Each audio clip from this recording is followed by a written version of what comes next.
Well, আমি order দিচ্ছি, divorce is granted two মেঘ রয় অ্যান্ড সৌরনীল গাঙ্গুলি। এখন থেকে আপনারা দুজনা স্বামী স্ত্রী নন।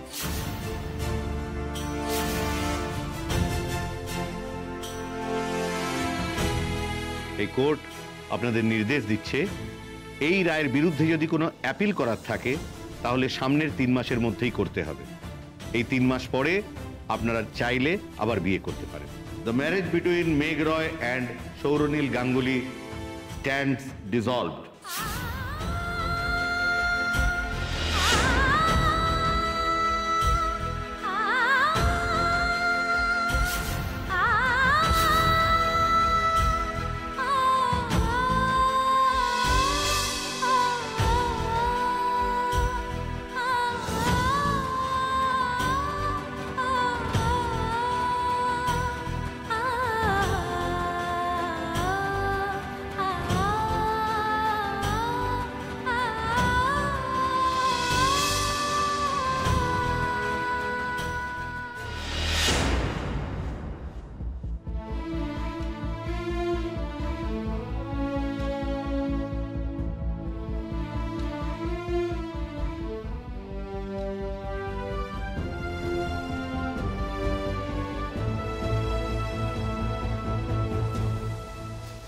আঙ্কেল,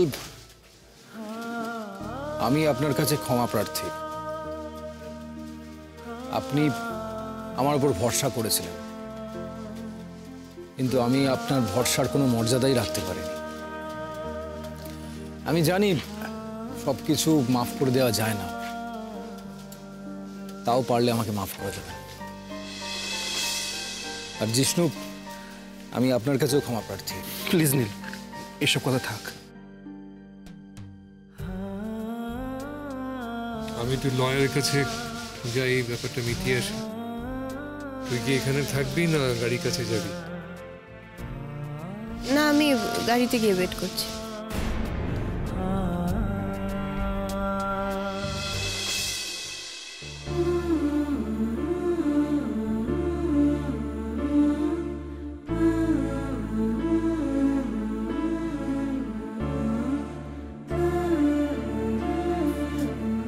মেঘ, তোমার সামনের লম্বা জীবনের জন্য অনেক অনেক শুভকামনা।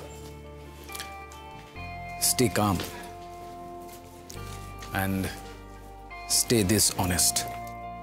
খুব ভালো থাকো, ভালো রাখো, অনেক অনেক সাকসেস পাও তুমি তোমার জীবনে। তোমাকে অনেক শুভকামনা নীল। ভালো থাকো, আনন্দে থাকো, সুন্দরভাবে থাকো। থ্যাঙ্কস। একটা বেয়ারা আবদার করব। কিরকম? বলছি মেঘ, আমরা দুজনেই তো কিছু না কিছু ভালো মুহূর্ত কাটিয়েছি। সেই ভালো মুহূর্তগুলোর খাতিরেই একটা অনুরোধ করব তোমাকে। না মানে দেখো, আশা করছি আমরা দুজনেই আমাদের সম্পর্কের তিক্ততাগুলোকে কাটিয়ে উঠতে পেরেছি। তাই একদম টিপিক্যাল এক্স হাজব্যান্ড আর এক্স ওয়াইফ না হয়ে আমরা কি একে অপরের বন্ধু হতে পারি? আর বন্ধু কেন, আমি তো তোমার টিচারও বটে। তুমি ঠিক কি বলতে চাইছো এক কথায় বলো না। আমি বলতে চাইছি, আমি কি মেঘ ম্যাডামকে নিয়ে একবার কফি ডেটে যেতে পারি? অবশ্যই তোমার যদি আপত্তি না থাকে তাহলে আমি আঙ্কেলকেও একবার জিজ্ঞেস করতে পারি। আমি যাচ্ছি আঙ্কেলের কাছে জিজ্ঞেস করতে, ওনার পারমিশন নিতে। Should I? বেশ, তাই হোক।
কি ব্যাপার বলো তো? কি দেখছো এইভাবে? তোমাকে।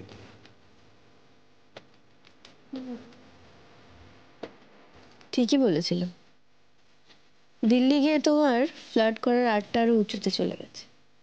একটা সত্যি কথা বলবো, এখানে এসে না মনে হচ্ছে আমরা দুজন লুকিয়ে প্রেম করছি। তোমাকে নিয়ে ডেটে এসেছি। কফিটা অর্ডার দিতি? কিন্তু মনে রেখো, আমি কিন্তু নিয়ে এসেছি তোমাকে। মোটেই না, আজ আমার খাওয়াবার পালা।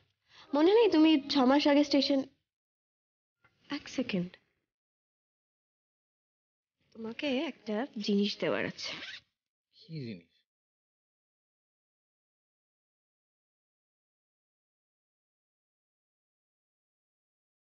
ভুলে গেছো? 6 মাস আগের পাওনা এটা তোমার। সেদিন তো তুমি ব্যালেন্সটা নিতে ভুলে গিয়েছিলে, তারপর ওই লোকটি আমার হাতে দিয়ে গেছে। তুমি তো আমি থাকতে থাকতেই চলে গেছিলে, তাহলে ও তোমাকে কখন? আম, আসলে আমি আবার ফিরে গেছিলাম ওখানে, ট্রেনটা ছেড়ে দিয়েছে কিনা দেখার জন্য, তখনই উনি আমায় এটা দিলেন।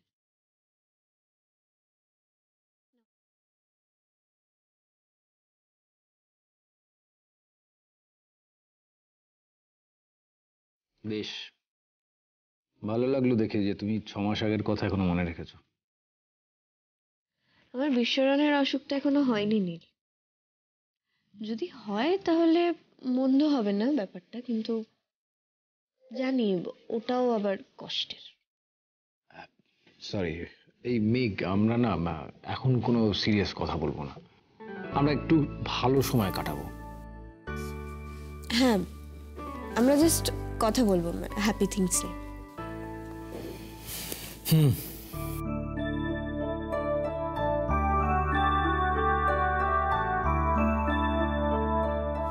স্যার অর্ডারটা? ম্যাডাম নেবেন?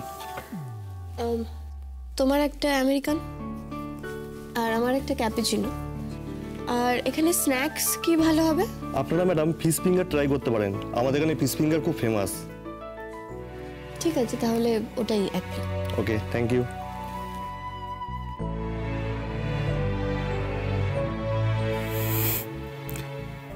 আমরা দুজনে কিন্তু নতুন প্রেমে পড়াদের মতো বিহেভ করছি। তুমি আবার কবে ফিরে যাচ্ছ? কাল ভোরে। ও এক্সকিউজ মি। হ্যাঁ মা বলো। না না, আমার দেরি হবে না, আমি চলে আসবো। মা, আমি বাড়ি ফিরে কথা বলি। হ্যাঁ, রাখছি। কি ব্যাপার, টেনশন করছে? হ্যাঁ, ওই আর কি, আসলে মা বাপির ওপরে একটু ক্ষেপে গেছে আর আমার ওপরে। কেন, আমার সঙ্গে আসার জন্যে? মা বলছে সব সম্পর্ক শেষ হয়ে গেল, তারপর আবার কফি খেতে যাওয়ার কি হয়েছে। এটা গত 6 মাসে একবারও মনে পড়লো না কেন? আর তুমি তো জানোই মা ছোট ছোট বিষয় একটু হাইপার হয়ে যায়। খুব স্বাভাবিক, রেগে যাওয়ার কারণ আছে। দেখো, আমি তোমার যদি মনে হয় তুমি চলে যেতে পারো, আমি কিচ্ছু মনে করবো না। আমার তো রাইট নেই তোমাকে আটকাবার। চলে যাওয়ার হলে আমি এখানে আসতাম না, আর যখন এসেইছি। তাছাড়াও এটা তো তোমার আর আমার লাস্ট দেখা হলো। কেন? বারে তুমি কাল ভোরে দিল্লি ফিরে যাচ্ছ, আর আমি তো শুনেছি গিনির কাছে তোমার কাছে নাকি এখন বিদেশের ইউনিভার্সিটি থেকেও দারুণ দারুণ অফার আছে, আর সেগুলো নাকি খুবই ভালো অফার। তুমি হয়তো এতদিন এই আজকের ঝামেলাটার জন্য যেতে পারছিলে না ওখানে, কিন্তু এখন তো তুমি ব্যাগেজহীন, একেবারে ফ্রি, তো এখন তুমি নিশ্চয়ই ওখানেই যাবে। আর কেনই বা যাবে না, ওখানে এত ভালো ভালো অফার। তো তুমি অবভিয়াসলি দিল্লি থেকে ওখানেই যাবে। আমি ভুল কোথায় বললাম? এটাই তো তোমার আর আমার লাস্ট দেখা হয় ইন দিস লাইফ টাইম। শেষ শেষ দেখা? সত্যি হয়তো বা শেষ দেখা। মেঘ, আমার ভেতরে কেমন ভয় ভয় করছে। আমার মনে হচ্ছে চারপাশটা অন্ধকার হয়ে যাচ্ছে। কি করব আমি? কিভাবে এটা কাটিয়ে উঠবো? নীল, কিছু বললে? তোমার শরীর ঠিক আছে তো? হ্যাঁ হ্যাঁ, শরীর ঠিক আছে। আমি জাস্ট একটু আনমাইন্ডফুল হয়ে গেছিলাম। কি ভাবছিলে? সত্যি সত্যি লাশ দেখা হওয়া? থিওরিটিক্যালি কথাটা হয়তো তুমি ঠিকই বলেছো, তবে জীবন তো শুধু থিওরি দিয়ে চলে না। আমার কেমন জানি না মনে হচ্ছে আমাদের আবার মোলাকাত হবে। হ্যাঁ, এইরকম আমরা আবার ডেট করব, আবার দুজনে দুজনের সঙ্গে দেখা হবে। এনিওয়ে, তুমি কি যেন বলছিলে? বলছিলাম যে ওখানে তোমাকে সবকিছু কে করে দেয়, মানে তুমি তো একদমই কিছু পারো না। এটা কিন্তু আমার নামে ভুল দোষ দেওয়া হচ্ছে। আমি কিছু করতে পারি না মানে? আমি রীতিমতো চা বানাতে পারি। মনে আছে তোমাকে সেবারে বেডটি বানিয়ে খাইয়েছিলাম? তোমার মাথা গরম হয়ে গেছে তোমার মাথা ঠান্ডা করার জন্য।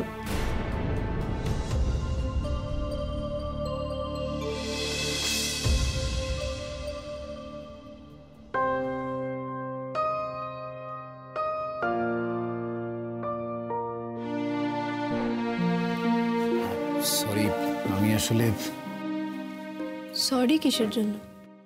বেডটি করে খাইয়েছিলে তার জন্য সরি, নাকি কথাটা মনে করিয়ে দিলে তাই সরি? কোনোটাই না। তাহলে কথাটা তোমার হয়তো মনে করতে ভালো লাগবে না, তাই। কেন ভালো লাগবে না? একজন ভালোবেসে আমার জন্য চা করে এনেছিল, আমার রাগ ভাঙাবে বলে, সেটা আমার কেন ভালো লাগবে না? আর অনেস্টলি আমি এখন অনেকটা বদলে গেছি। আমি এখন অনেক কিছু অনেক খোলা মনে ভাবতে পারি। তুমি সেদিন ভালোবেসে আমার জন্য চা করে এনেছিলে, এটা আমার ভালো লেগেছিল, আর সেটা ভাবলে খারাপ লাগার এখন আর কিছু নেই। তোমার সঙ্গে কাটানো আমার অনেক সুন্দর মুহূর্তই ছিল, সেগুলো মনে পড়লে এখন আর মন খারাপ হয় না, বরং ভালোই লাগে। আর এটা অস্বীকার করতে তো কোনো অসুবিধা নেই যে ওটা আমার জীবনে সত্যি একটা সুন্দর মুহূর্ত ছিল। তুমি আমাকে সেদিন যে প্যাম্পারিংটা করেছিলে, সেটা আমার সত্যিই ভালো লেগেছিল। অবাক লাগছে না এই মেঘকে দেখে? প্লেজেন্টলি সারপ্রাইজ হচ্ছি। এই নতুন মেঘ আমার। প্লিজ এটা বলো না যে আবার প্রেমে পড়ে যাচ্ছ। কেন? প্রেমে পড়া বারণ না, কিন্তু প্রেমে পড়া জটিল।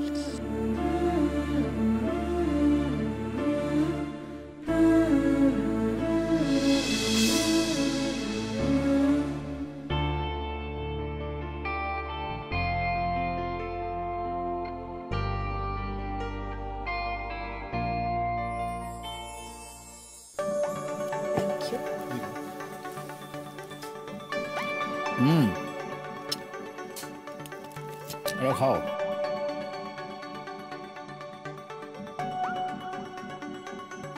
নাও।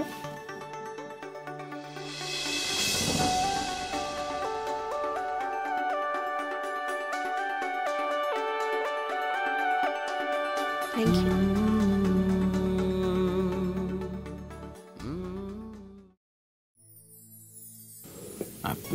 সরি, তোমাকে কংগ্রাচুলেট করা হয়নি।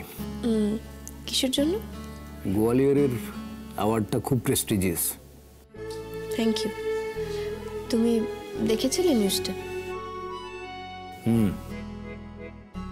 আমি তোমার সব খবরই রাখি, কিন্তু আমি তোমার কোনো খবর পাই না। পেতে চাও? কখনো ভেবে দেখিনি পেতে চাই কি চাই না। আর যেখানে তুমি নিজের ফ্যামিলির সঙ্গে কোনো যোগাযোগ রাখো না, সেখানে আমার সঙ্গে আর কি যোগাযোগ রাখবে? একটা কথা বলবো নি? না মানে এখন যেহেতু আমরা সবকিছু পেছনে ফেলে রেখে দুজন দুজনের বন্ধু হয়েছি বা হওয়ার চেষ্টা করছি, সেই জন্যই ভাবছিলাম বলবো। বলো। নীল, তুমি এই লাস্ট 6টা মাস ধরে নিজের ফ্যামিলির সঙ্গে এরকম আনন্যাচারাল বিহেভ কেন করছো বলো তো? তুমি ওদের সাথে কোনো যোগাযোগ রাখছো না, ওদের থেকে নিজেকে ফোর্সফুলি দূরে রেখেছো। নীল, এটার কারণটা কি? আর তোমার মনে হচ্ছে না এটা ওদের কাছে যথেষ্ট পেইনফুল? নীল, তুমি ঠাম্মির প্রাণ ছিলে, আর সেই ঠাম্মির থেকে নিজেকে তুমি দূরে রাখছো। ঠাম্মির কি কষ্ট হয় না এটাতে? তোমার মা বাবা সকলের থেকে নিজেকে দূরে রাখছো, এটা কেন নীল? আমি নিজেই যখন গিনির কাছে ঠাম্মির চোখের জলের কথা শুনতাম আমারই খারাপ লাগতো। আর আজকে এই নতুন হওয়া বন্ধুত্বের খাতিরে একটা আবদার করব? করো। নীল, তুমি প্লিজ তোমার ফ্যামিলির সঙ্গে আগের মতন হয়ে যাও। আমাদের বিয়ের আগে তুমি যেমনটা ছিলে, তোমার বোনেদের কেয়ারিং দাদা ভাই, ঠাম্মির দাদু ভাই, বাড়ির রেসপন্সিবল বড় ছেলে, সেভাবেই সবার কাছে ফিরে এসো না নীল আবার। কলকাতায় ফিরে আসতে বলছো? না, আমি ক্যারিয়ার জলাঞ্জলি দিয়ে আসতে বলছি না। আমি জাস্ট বলতে চাইছি ওখানে থেকেও তো এগুলো করা যায়। আচ্ছা বেশ, তবে তুমি বিয়ের আগের ওই অন্যায় মেনে নেওয়া ভীতু ভীতু মেঘ হয়ে যেও না। এই এখন যেমন আছো এরকম থেকো। তাই থাকবো। অনেস্টলি আমি ওই আগের মেঘ আর হতেও চাই না। এরপর কি? তুমি বলো। তুমিই বলো। না, লেডিজ ফার্স্ট। নীল, এটা ভীষণ পুরো আমলের কথা। আর তাছাড়া তুমি তো জানোই যে আগে গেলে বাঘে খায়। ও আচ্ছা, তার মানে তুমি আমাকে বাঘের মুখে ফেলতে চাইছো? বলো কি বলছিলে? এরপর কি করবে, কিছু প্ল্যান করলে? কি আবার, আমার গান, পিএইচডি, এই।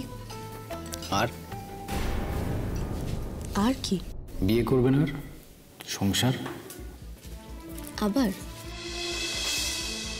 কেন নয়? কেন? একটা খারাপ অভিজ্ঞতা দিয়ে যে গোটা জীবন মাপা হতে পারে না, এটা তো তুমি এতদিনে জেনে গেছো। তাহলে কেন নয়? কি ব্যাপার বলো তো নীল? তুমি কি আমার জন্য ছেলে খুঁজছো, নাকি নিজের বিয়ের কথাটা বলার জন্য গ্রাউন্ড ক্লিয়ার করছো? দুটোর কোনোটাই না, তবে প্রথমটা হলে কিন্তু মন্দ হয় না। দেখো, আমি কিন্তু তোমাকে সব থেকে ভালো চিনি, সেদিক থেকে এই ব্যাপারে আমি বেস্ট। তুমি বলতে চাইছো তুমি আমাকে চেনো? চিনি। মা বারবার বিয়ের কথা বলে, জানো তো? আর কেন বলে আমি সেটাও জানি। আসলে মা হয়তো ভয় পায়, ভাবে আমি হয়তো একা থাকতে পারবো না, আর বারবার ওই আমার একা থাকার ডিসিশনটায় আমাকে ডিসকারেজ করে। তুমি একা থাকার প্ল্যান করো? কোনো প্ল্যানই আমি আর করি না নীল জীবন নিয়ে। আমি জীবনটাকে না একেবারে নদীর মতন ছেড়ে দিয়েছি। তার যেদিকে ইচ্ছে হয় সে সেদিকে বই। আর নদী তো পথ খুঁজেই নেয়, পথ আটকে গেলে আবার অন্য পথ নেয়। বেশি আটকে রাখলে কিন্তু নদী ফুঁসে ওঠে, আবার নদী অন্য নদীতেও মেশে। মেশে। নীল, জানো তো, মাঝে মাঝে মায়ের কথাগুলো শুনলে না আমার সত্যিই ভয় করে। মনে হয় এত বড় পৃথিবীতে আমি সত্যিই একা থাকতে পারবো তো? এই তো লাস্টবার যখন বাংলাদেশ গেলাম, 10 দিনের জন্য গেছিলাম, পুরোপুরি একা। একটা সুন্দর সাজানো ফ্ল্যাট। প্রথম 2 দিন ভালোই লাগছিল, তারপর থেকেই না কেমন দমচাপা অবস্থা। তখনই ভাবছিলাম যে এভাবে যদি আমাকে একা একা সারা জীবন থাকতে হয়, আমি পারবো তো? তবে তুমি যদি বিয়ের ডিসিশন নাও সেটা জানিও, নেমন্তন্ন না করলেও জানিও। তুমি শিওর।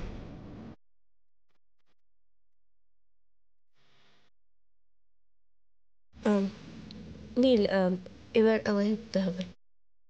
এক্সকিউজ মি, বিলটা।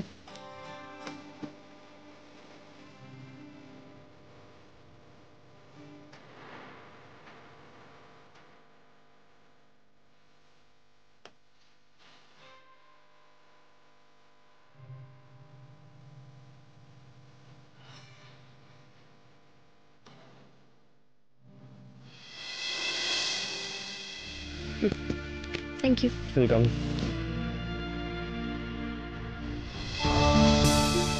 তাকিয়ে আছো কেন এভাবে? না, ভাবছিলাম এই যে তুমি স্ক্যান করে পে করে দিলে, তাতে ব্যালেন্সটা ফেরত দেওয়ার আমার আর কোনো সুযোগ থাকলো না তোমাকে। আমার কাছে তোমাকে ফিরিয়ে দেওয়ার আর কিছু থাকলো না।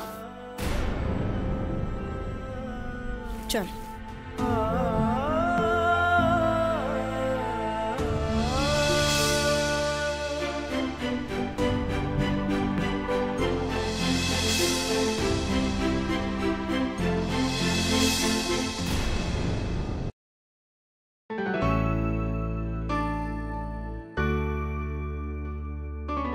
মেঘ, তোমাকে করা প্রতিটা অপমানের জন্য ক্ষমা চাইছি, তোমাকে দেওয়া প্রত্যেকটা আঘাতের জন্য ক্ষমা চাইছি, তোমার প্রতিটা অসম্মানের জন্য ক্ষমা চাইছি।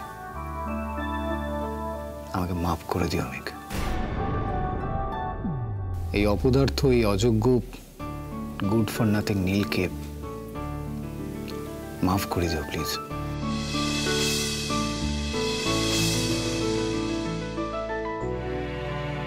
ক্ষমা ক্ষমা চেয়েও না নীল। আমার ভেতরে এত ক্ষমা করার শক্তি নেই।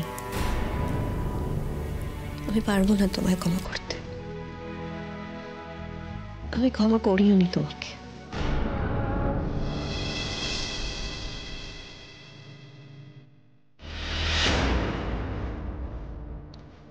চলি নীল।